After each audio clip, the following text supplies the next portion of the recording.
There is not a single integrated community in America that has succeeded.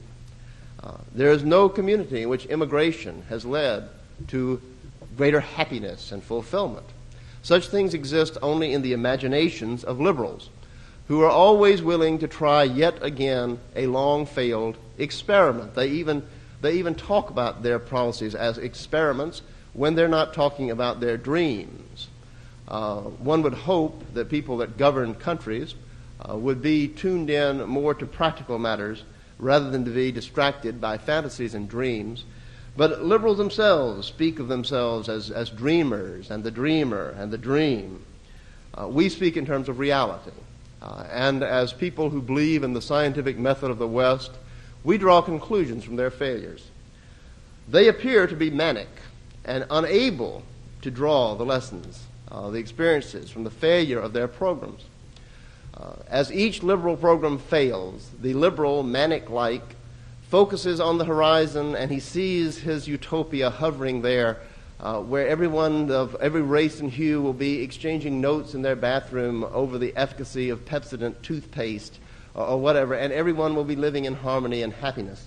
The fact that it has failed in thousands of communities over a period of 40 years does not faze or deter the liberal.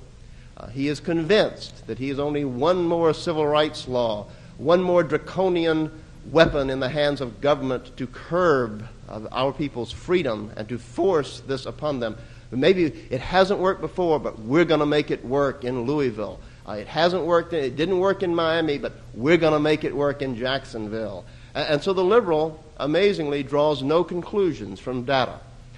It took this country only about a decade to recognize the failure of prohibition, that it was a noble experiment that had failed and the data was in.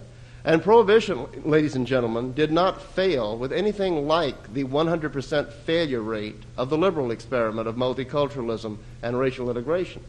There were statistically demonstrable benefits from prohibition. Now, actually, alcoholism did go down with all the attendant problems of alcoholism. But Americans, by and large, within only one decade, recognized that prohibition, the cost of outlawing alcohol in an effort to save people who had a predilection towards abuse of alcohol, the cost of that to society outweighed the gain, and the noble experiment should be abandoned. The liberal, manic-like, is undeterred.